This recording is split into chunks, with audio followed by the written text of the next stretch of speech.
The boy did not cry when the security guards grabbed his thin arms. That was what shocked everyone. People froze on the wide stone steps of the downtown library. Phones hung in the air.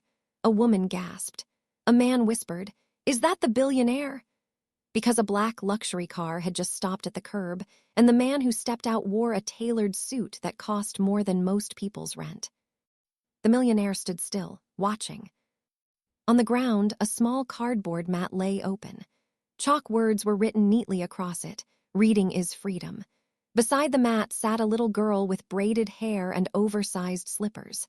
She clutched a notebook to her chest like a shield. "Sir, he's trespassing," one guard said loudly, as if the crowd needed to hear.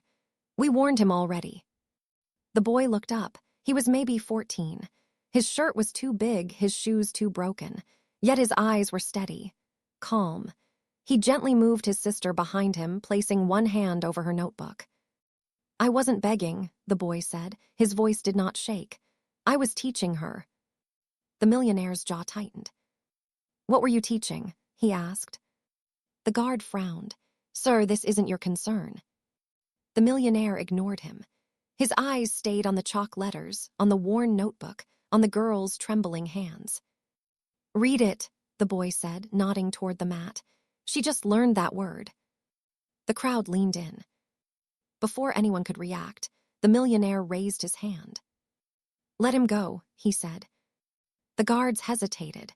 The name of the man in the suit carried weight in the city. Boardrooms, banks, and courtrooms knew it well.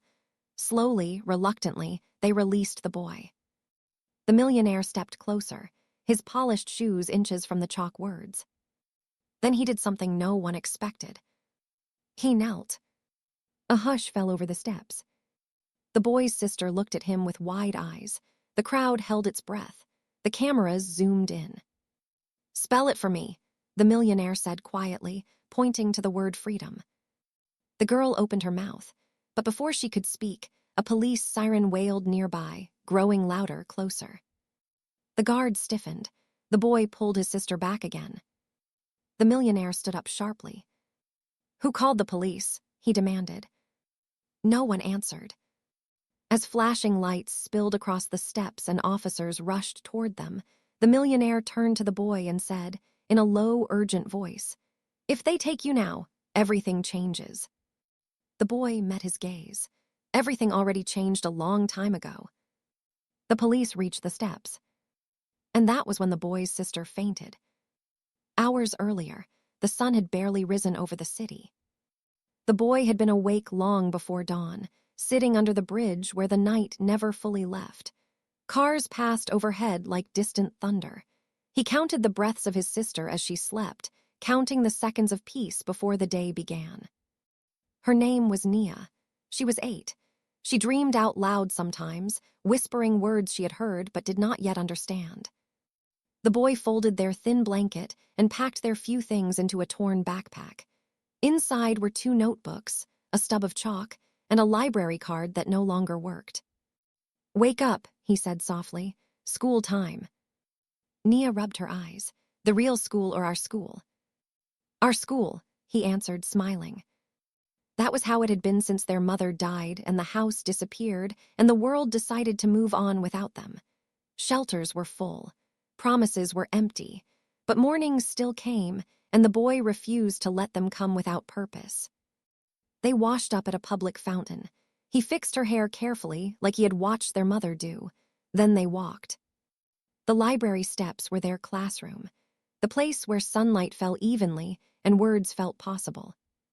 The boy had learned to read years ago, before everything broke. He remembered teachers who believed and books that opened doors. He remembered thinking that knowledge was something no one could take away. He was wrong about many things back then, but not about that. He drew letters on cardboard. He made games out of sounds. He told stories where heroes looked like them. Nia learned fast, faster than he expected. That morning, she read her first long word by herself. Freedom. She laughed like she had won a prize. That was when the guards came. They always came eventually. "You can't stay here," one said, not unkindly but firm. "You're blocking the steps." We'll move, the boy replied. Just 5 minutes. No. So they moved closer to the edge, then closer again, until there was nowhere left to go. People watched, some frowned, some looked away. A few smiled sadly. One man stopped and listened as Nia sounded out letters. He dropped $1. The boy pushed it back. We're not asking for money, he said. That seemed to bother the guards more. When the black car arrived, the boy noticed it but did not stare. Rich people pass through the city every day, wrapped in glass and speed. He did not know this one was different. The millionaire had not planned to stop. His mind was full of meetings and numbers, and a past he rarely allowed himself to touch. But the chalk words caught his eye. Reading is freedom. He read it twice. Then he saw the boy teaching. Not begging, not performing, teaching. Something shifted. Now, standing on the steps with police closing in and a small girl unconscious in his arms, the boy felt fear for the first time that day. Nia's eyes fluttered. Her breathing was shallow. I need space, the millionaire said sharply to the officers. She needs air. One officer hesitated. Sir, we have a report of. Of what? The millionaire snapped. A child reading. The officer faltered. An ambulance siren joined the noise. The crowd murmured. Phones recorded everything. The boy looked at the millionaire. They'll take her, he said quietly, and they won't give her back. The millionaire saw something in the boy's face then. Not weakness, responsibility. The kind that aged a child into something harder and braver. Not today, he said. He reached into his jacket and pulled out his phone. One call, 2 words, authority moved. The officers stepped back. The guards went silent. As paramedics lifted Nia gently, the millionaire turned to the boy again. What's your name? He asked. The boy opened his mouth to answer. But before he could speak, a woman's voice cut through the crowd. That's him, she said sharply. That's the boy. Every head turned. She pointed at the chalk, the backpack, the boy. He's the one they've been looking for. The boy froze. The millionaire's eyes narrowed. Looking for him for what? He asked. The woman smiled, but there was no kindness in it. For something that could destroy everything you think you know. And the boy realized the worst lesson of all was about to begin. The woman who pointed did not look like someone who belonged to the streets. Her clothes were neat.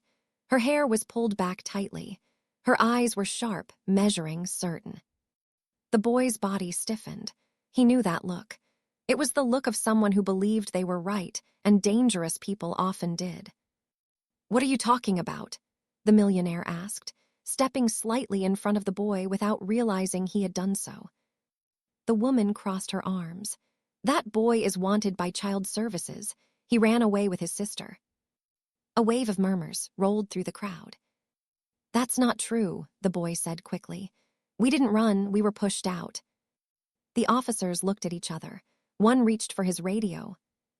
The millionaire raised a hand. Let's slow this down. The woman scoffed. Slow down? That child fainted because he refuses to follow rules. He thinks he knows better than adults. The boy clenched his fists. I know better than people who split families, he said.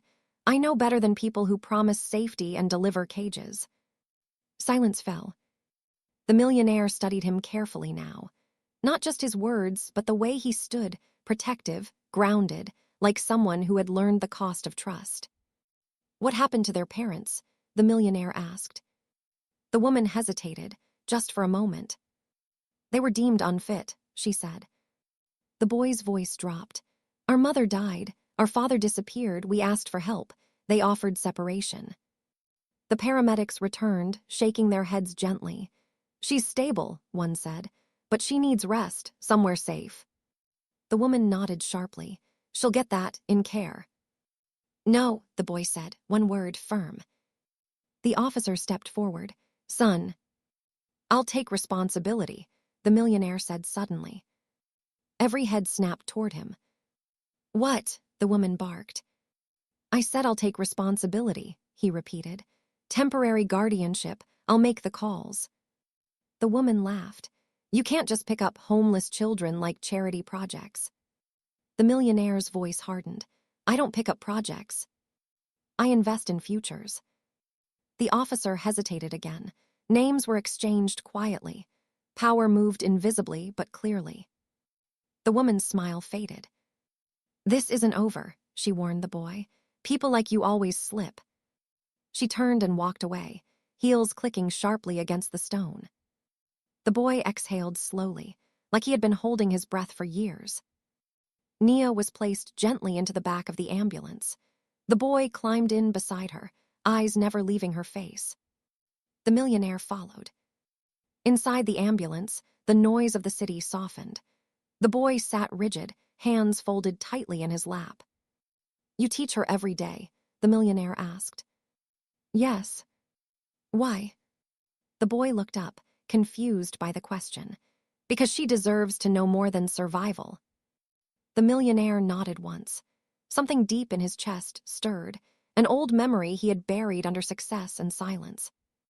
At the hospital, papers were signed. Calls were made. The boy watched it all carefully, trust balanced on a thin edge. When Nia finally opened her eyes, the first thing she saw was the boy's face. "Did I mess up?" she whispered. "No," he said, smiling. "You did great." She smiled back, then noticed the man in the suit. "Is he a teacher too?" The millionaire chuckled softly. "Something like that." Night fell before they left the hospital. A black car waited outside. The boy stopped walking. "We're not going to jail, are we?" he asked quietly. "No," the millionaire said. "You're coming with me." "To where?" "To a place with walls," he said honestly. "And rules, but also books." The boy looked down at Nia, then back up. "For how long?" The millionaire paused. "As long as it takes to do this right." The drive was quiet. The city lights blurred past. Nia fell asleep against the boy's shoulder. They arrived at a gated estate far from the noise. Tall trees, soft lights, a house that looked like it belonged in another world. The boy stepped inside carefully, like he might break something just by breathing. A woman greeted them warmly. Food was offered, clean clothes, a guest room with 2 beds. Nia's eyes widened. "Is this a hotel?" The boy swallowed. "Something like that."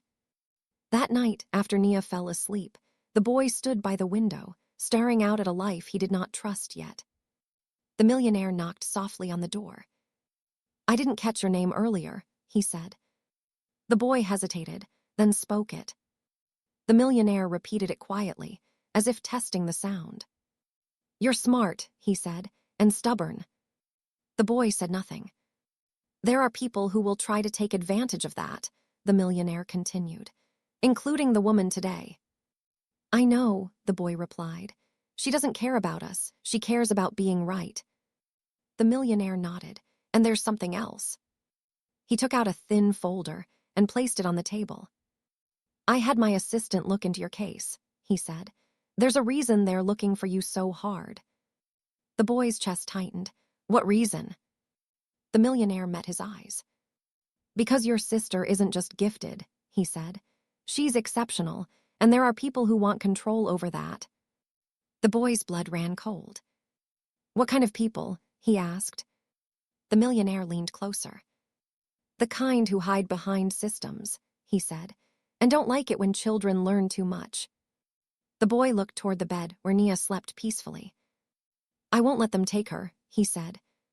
The millionaire nodded slowly. "Neither will I." But even as he said it, his phone buzzed. He glanced at the message. His expression changed. "They've already started," he said quietly. The boy felt the ground shift beneath him again. "Started what?" he asked. The millionaire looked up. "A fight neither of us planned," he said.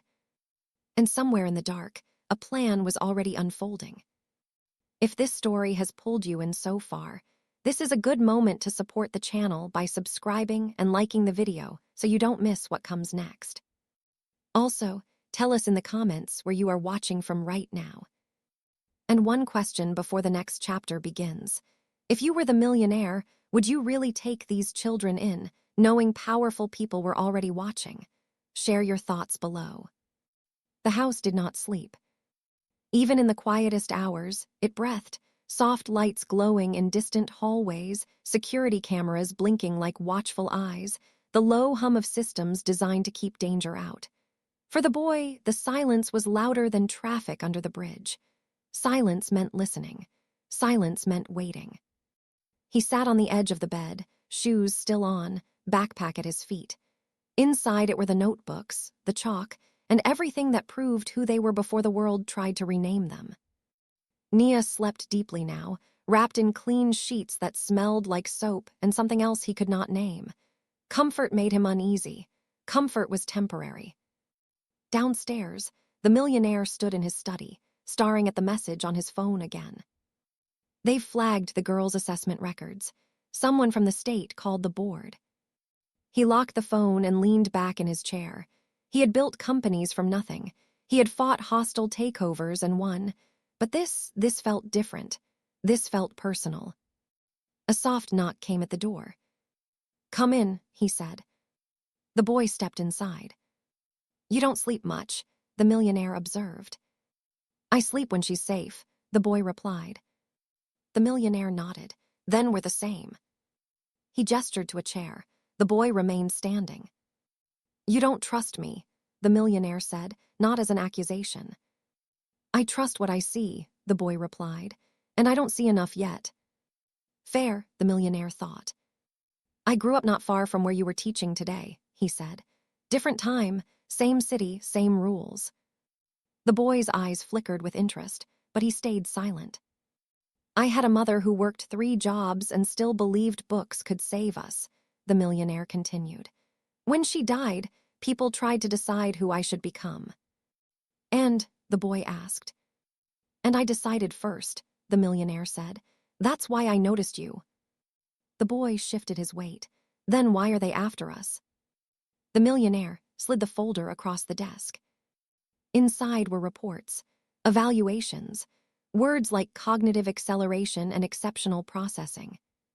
"She took a learning assessment at a free clinic 2 years ago," the millionaire said. "Someone logged the results into a system they shouldn't have." The boy scanned the pages, anger rising. "They said it was just a checkup." "They lied," the millionaire said. "And now they want access, programs, grants, control." "Experiments?" the boy asked sharply. "Opportunities," the millionaire replied. "That's what they call it." The boy closed the folder. "They won't turn her into a project." "I won't allow it," the millionaire said, "but they won't stop easily." As if summoned by the words, the security monitor chimed. A car had stopped outside the gate. The guard's voice crackled through the speaker. "Sir, we have visitors, no appointment." The millionaire checked the screen. 2 officials, 1 badge, 1 familiar face. The woman from the library steps. The boy's jaw tightened. "She came fast." "She came prepared," the millionaire said. "Stay here." But the boy was already moving. "I'm not hiding." They met in the foyer. The woman smiled tightly. "You act quickly," she said to the millionaire. "Temporary guardianship paperwork already filed. Impressive." "I like efficiency," he replied. "And I like legality," she said, "which is why I'm here with an emergency review order." She held up a document. The boy stepped forward. "You don't get to rewrite our lives on paper." The woman's eyes hardened. "You don't get to decide that." The millionaire took the paper, scanned it, then looked up calmly. "This isn't signed." "It will be by morning." "By then," the millionaire said, "my lawyers will have questions." The woman leaned in slightly. "You're making a mistake. That girl could change things. Don't stand in the way of progress." "Progress for who?" the boy asked. She ignored him. "You think you're protecting them, but you're delaying what's inevitable." The millionaire handed the paper back. "Come back with a warrant." She smiled coldly. "I will." When she left, the house felt smaller. "She won't stop," the boy said. "No," the millionaire agreed. "Neither will I." That night, the boy dreamed of classrooms with locked doors and bright lights that never turned off. He woke before dawn, heart racing. Something was wrong. He slipped out of bed and padded down the hallway. The study door was open. Papers covered the desk. The millionaire was asleep in his chair. On the screen in front of him glowed an email thread. The boy read the subject line. Former placement records, urgent. His breath caught. The email detailed a group home. A fire, missing files. And a name. His name. The boy's hands trembled. He backed away slowly, then turned, and collided with a woman standing in the hallway. She wore the uniform of the house staff, calm, familiar. Too familiar. Up early, she said softly. The boy's instinct screamed. Where's my sister? He asked. She smiled. Sleeping, she said, for now. The boy's blood went cold. Downstairs, alarms began to sound. And the boy realized the fight had already entered the house. The alarm shattered the quiet like glass. Red lights pulsed along the hallway. Doors locked automatically with heavy clicks. Somewhere downstairs, security guards shouted commands into radios. The woman in the hallway did not flinch. You're not supposed to be here, the boy said, backing toward Nia's room. She tilted her head slightly. Neither are you. He lunged for the door handle. It wouldn't open. Locked. The woman's hand closed around his wrist, not hard, not gentle, controlled. Listen to me, she said calmly. If you cooperate, no one gets hurt, especially not your sister. The boy's chest burned. You lied, you work for them. I work for results, she replied, and your sister is a result. Downstairs, the millionaire burst from the study, phone pressed to his ear. Lock down the east wing, he ordered. No one moves without my say. He turned a corner and stopped short. The boy stood frozen, the woman's grip tight around his wrist. Let him go, the millionaire said quietly. The woman smiled. Sir, this doesn't concern you. It concerns me very much, he replied. You're trespassing. She glanced at the cameras blinking above them. You'll want to turn those off. The millionaire's eyes narrowed. Why? Because what happens next won't look good for anyone. The boy twisted free suddenly, shoving himself between her and Nia's door. Run, he shouted. The woman's smile vanished. She reached into her pocket. The millionaire moved fast. He grabbed a heavy vase from the console table and hurled it at the wall beside her head. It shattered, ceramic exploding. She cursed and stumbled back. Security guards flooded the hallway. Get her out, the millionaire barked. Now. She didn't resist as they restrained her, but her eyes never left the boy. This isn't over, she said softly. You can't hide brilliance forever. She was dragged away. The boy's legs gave out. He slid down the wall, breathing hard. The door to Nia's room clicked open. She stood there, rubbing her eyes. Why is it so loud? The boy pulled her into his arms. It's okay, he whispered, though his voice shook. The millionaire knelt beside them. Are you hurt? The boy shook his head. She almost. I know, the millionaire said, and I'm sorry. Sirens wailed outside. By morning, lawyers filled the house. Phones rang nonstop. Names were dropped like weapons. Papers flew. The millionaire watched it all with a grim focus. They planted her here, he said. She passed background checks. Someone cleared her. Who? The boy asked. That's what we're going to find out. Hours later, news broke. A whistleblower leaked files, names of officials tied to unauthorized child assessments, funding pipelines, quiet transfers. And Nia's name was on one list. The boy felt sick. They cataloged her. Yes, the millionaire said, but now everyone knows. That afternoon, the woman from the library appeared on every news channel. Her face was stern, defensive. This is about opportunity, she said. Some children deserve special pathways. The boy turned off the TV. Pathways without choice aren't pathways, he said. They're traps. The millionaire nodded. Public pressure is building, but pressure cuts both ways. That night, the boy taught Nia by the window again.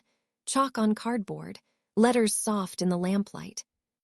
"Read it," he said gently. She smiled. Freedom. Outside, cars idled longer than they should have. The millionaire watched from the doorway, a hand on his phone. "Pack light," he said, "just in case." The boy looked up. "You think they'll come again?" "I know they will," the millionaire replied. And somewhere beyond the gate, engines started. They left before dawn. No sirens, no announcements, just quiet movement and careful planning. The millionaire had learned long ago that the loudest escapes failed first. The boy carried the backpack. The chalk stayed. The city was replaced by long roads and trees that leaned inward like listeners. Nia slept in the back seat, her head resting against the window, unaware that the world was already rearranging itself around her. "Where are we going?" the boy asked. "Somewhere slower," the millionaire replied, "where questions don't arrive with uniforms." They reached a small town by mid-morning, one main street, a school with peeling paint, a library that smelled like dust and possibility. "This used to be my mother's favorite place," the millionaire said quietly. "She taught here before she died." The boy studied him. For the first time, he saw not power but loss. They rented a modest house under a different name. The boy helped Nia enroll in school. No tests, no labels, just a teacher who smiled and said, "We'll learn together." For a moment, life almost felt normal. Almost. At night, the boy watched the windows. During the day, unfamiliar cars passed too slowly. A man in a jacket asked too many questions at the grocery store. "They're tracking patterns," the boy said. "Yes," the millionaire agreed, "and they're getting closer." One afternoon, Nia came home quiet. "What happened?" the boy asked. She hesitated. "A lady asked me to read something extra." The boy's heart slammed. "Who?" "I don't know. She said she was from the district." The millionaire's face hardened. "They found us." That evening, an official letter arrived. Polite, smiling, demanding. Mandatory reassessment. The boy crumpled it in his fist. "No." The millionaire nodded. "No." But refusing would trigger consequences. Accepting would open the door. They sat in silence. Finally, the boy spoke. "Then we stop running." The millionaire looked at him. "What are you suggesting?" "We show people who she really is," the boy said. "Not a file, not a score. A child who loves stories." The millionaire smiled slowly. "You're thinking bigger." They planned through the night. At the town hall the next day, the boy stood at a podium, hands shaking but voice clear. Nia stood beside him. He spoke of bridges and chalk and freedom. He spoke of systems that forgot humanity. People listened. Phones recorded. When Nia read aloud at the end, the room was silent. The next morning, the story was everywhere. And so were the threats. A court order arrived by noon. This time it was signed. The boy looked at the paper, then at Nia. "They're coming," he said. The millionaire folded his jacket slowly. "Then so am I," he replied. Outside, black cars turned onto the street. And the boy realized that standing still might be more dangerous than running ever was. The knock on the door was calm. That was what frightened the boy the most. No shouting, no sirens, just 3 firm taps, measured and patient, like someone who knew time was already on their side. The millionaire stood from the table and straightened his jacket. "Stay behind me," he told the boy. Nia clutched the boy's hand. "Are they taking me away?" The boy knelt so their eyes met. "Listen to me," he said softly. "No matter what happens, you remember this. Your mind belongs to you, no one else."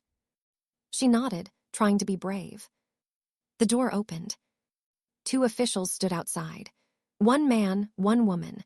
Both wore polite smiles and carried folders thick with authority. "We're here to enforce a court order," the man said. "The child will be transferred for evaluation." The millionaire took the paper, read it slowly, then looked up. "This order is incomplete." The woman's smile tightened. It's valid. It lacks immediate removal authorization, the millionaire replied calmly. And you know that. The man hesitated. Sir, please don't make this difficult. The boy stepped forward. Why her? He asked. Why not help all kids like her? The woman looked down at him. Because resources are limited. No, the boy said, because control is easier than care. A crowd had begun to gather outside. Neighbors, parents, teachers from the school, whispers grew. The teacher who had welcomed Nia stepped forward. She's doing fine here, she said. Thriving. The officials exchanged glances. This is not a public debate, the man snapped. The millionaire raised his voice just enough to carry. Then, why are so many people listening? Phones were already out. The story had traveled faster than the officials expected. A black car pulled up behind them. Another official stepped out, higher rank, sharper eyes.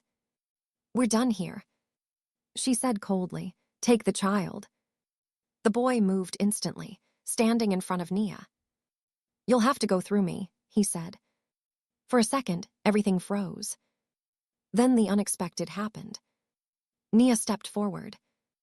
I can read for you, she said quietly. The adults turned. She held up her notebook, hands shaking, voice small but steady.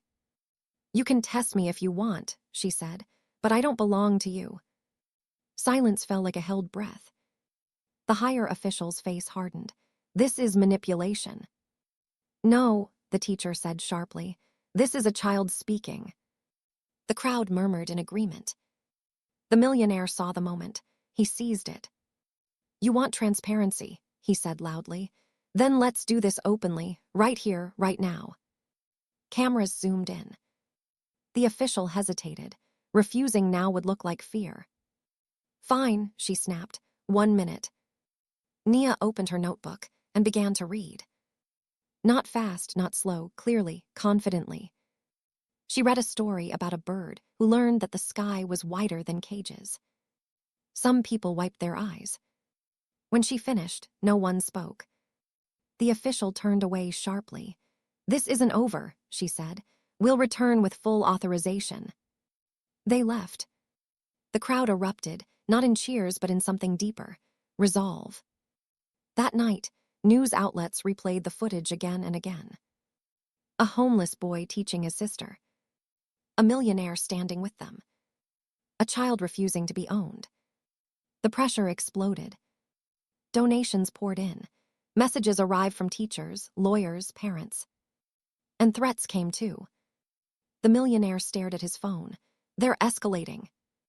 The boy nodded. So are we. But deep down, both knew the system hated being challenged in daylight. And it would strike hardest when the lights went out. If this story is hitting close to home, this is a good moment to like the video and subscribe so you don't miss what happens next. Now ask yourself, and tell us in the comments, what would you have done if you were that boy standing between power and your family? And don't forget to share where you're watching from. Your voice joins many others in this moment. Night returned heavier than before. The town went quiet, but the house did not relax. The boy felt it in his chest, the same pressure he used to feel under the bridge when footsteps slowed nearby. Danger did not always announce itself. Sometimes it waited. The millionaire doubled security, but even he knew cameras and guards could only do so much against people who wrote the rules. They won't come loud anymore, the boy said, watching the dark window. They'll come clean. The millionaire nodded. Paper cuts hurt more when you don't see the blade. By morning, the first cut landed. A call from the bank, accounts under review, assets temporarily frozen. Then another, a board meeting moved up unexpectedly. Then another, a donor withdrawing support from a foundation the millionaire funded. They're trying to isolate me, he said calmly, but his jaw was tight. They're trying to make you choose, the boy replied. Us or everything else. The millionaire looked at him. I already chose. At school, Nia was sent home early. Not expelled, not accused, just quietly removed for her safety. The boy held her hand all the way back. "Did I do something wrong?" she asked. "No," he said. "You did something right, and that scares people." That afternoon, a thick envelope arrived. No return address. Inside were photos. The bridge, the cardboard mat, the chalk words. A final image showed the boy asleep beside Nia, taken from above. A message was printed beneath it. "Know your place." The boy's hands shook with rage. "They're watching us." "Yes," the millionaire said, "and they want you afraid." "It's not working," the boy said. But the truth was more complicated. Fear did not always look like panic. Sometimes it looked like exhaustion. That evening, the millionaire made a decision. "We're going to court," he said, "publicly." The boy looked up. "You think they'll let us win?" "No," the millionaire replied, "but they'll let us speak, and sometimes that's enough." Preparations moved fast. Lawyers volunteered. Teachers wrote statements. Parents signed petitions. The woman from the library reappeared on television again, dismissing the uproar as emotional manipulation. "They're using a child to gain sympathy," she said coolly. The boy turned off the screen. "She doesn't hear herself," he said. "She hears power," the millionaire replied, "and power hates mirrors."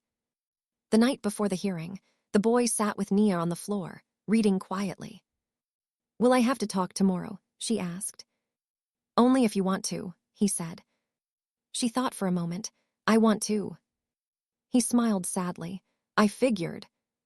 At the courthouse, the crowd spilled onto the steps. Press, protesters, supporters. Inside, the air was cold and formal. Words carried weight here, so did silence. The officials presented their case with smooth confidence. Charts, scores, projections. "This child represents a rare opportunity," the lead attorney said. "Specialized development requires specialized environments." The boy listened, fists clenched. When it was their turn, the millionaire stood. "This case is not about ability," he said. "It's about consent." He spoke of choice, of dignity, of what happens when systems forget faces. Then the boy was called. He walked to the stand slowly. Every step felt like a memory. "Why did you teach your sister instead of sending her away?" the opposing attorney asked. "Because learning shouldn't cost family," the boy replied. "Do you think you know better than professionals?" "I think love notices things data misses," he said. Murmurs rippled through the room. Finally, Nia stood. She was small behind the microphone, but she stood straight. They asked her to read. She did. Then she closed the book. "I don't want to be special," she said. "I want to be free." Silence followed, heavy, uncomfortable. The judge adjourned for deliberation. Hours passed. The boy sat between Nia and the millionaire, hands linked. When the judge returned, her face was unreadable. "This court recognizes the concerns raised," she said slowly. "However, the system—" The boy's heart dropped. "Has also failed to consider the child, expressed wishes." A pause.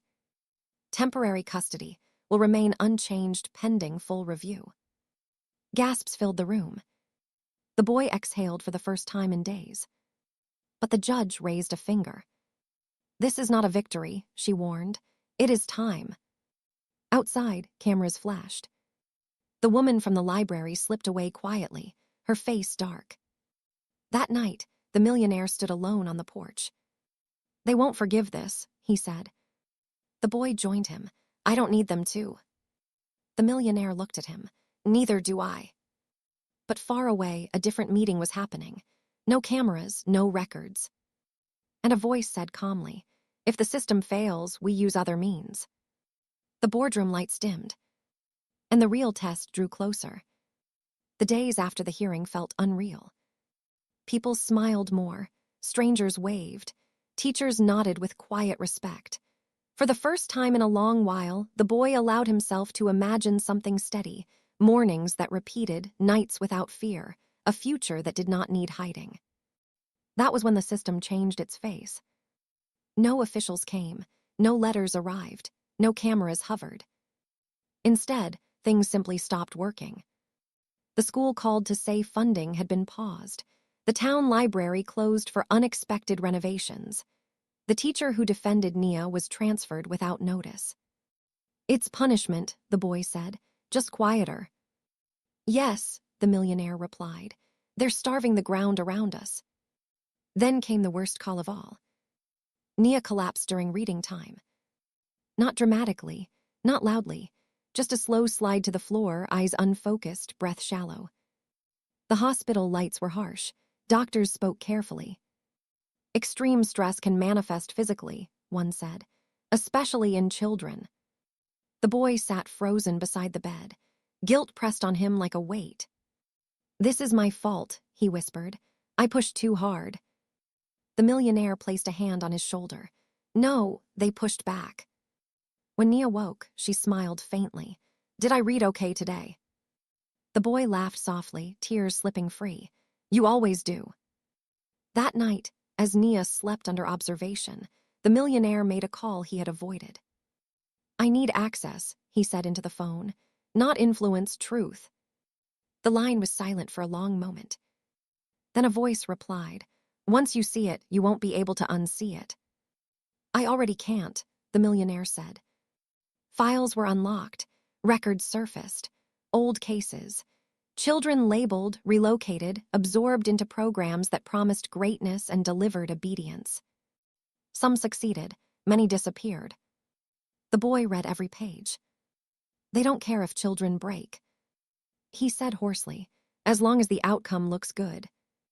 "They care about control," the millionaire replied, "and you broke their pattern." The final file stopped them both. A projected expansion. A new pilot program. Nia's name was listed, not as a participant. As a model. The boy felt sick. They were never going to stop. "No," the millionaire said, "which means neither can we." He looked at the boy with a decision settled deep in his eyes. "I can burn this down publicly," he said. "Release everything. But once I do, there's no protection left, no shield."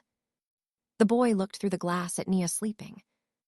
"She deserves a world where this doesn't happen again," he said. The millionaire nodded. "Then we don't fight for custody anymore." "What do we fight for?" the boy asked. The millionaire's voice was steady. "We fight to change the rules." Outside the hospital, a black car idled across the street. Inside it, a man watched the window where Nia slept. He spoke into his phone. "They're moving," he said. The voice on the other end replied calmly, "Then it's time." The car pulled away. And for the first time, the boy realized this story was no longer just about them. It was about every child who never got to choose. The truth did not arrive gently. It arrived all at once. At sunrise, the millionaire released everything. Not pieces, not summaries, everything. Documents flooded the internet. Videos, internal emails, recorded meetings where children were discussed like investments, where words like yield, compliance, and long-term return replaced names. By midday, the story dominated every screen. Parents watched in horror. Teachers spoke out. Former participants, now adults, came forward with voices that shook as they told what it felt like to be shaped, monitored, redirected, and erased. The woman from the library disappeared from public view. By evening, she was on the news again, this time being escorted into a building by federal investigators. The system that claimed to protect children scrambled to protect itself. At the hospital, the boy held Nia's hand as reporters gathered outside. "They're asking about you," he told her gently. She frowned. "Did I do something?" "No," he said, smiling. "You helped people see." She thought for a moment. "I just read." "That's how it starts," he said. Charges were filed. Programs were suspended. A national review was announced. But there were costs. The millionaire lost contracts. Partnerships vanished overnight. His name was praised and attacked in equal measure. "Do you regret it?" the boy asked him quietly one night after the noise faded. The millionaire looked out at the city lights. "I regret waiting so long," he said. Weeks passed. The court issued its final ruling. Full legal guardianship was granted, with strict protections and oversight, written with input from families who had been silenced before. Nia returned to school, a normal one, with art on the walls and no observers behind glass. The boy found himself invited to speak, not as a symbol, but as a voice. He declined most of them. One afternoon, they returned to the library steps. The cardboard mat was gone, the chalk was gone. But the place remembered. Nia knelt and wrote a word on the stone with new chalk. Freedom. People stopped, watched, smiled. The millionaire stood back, letting the moment belong to them.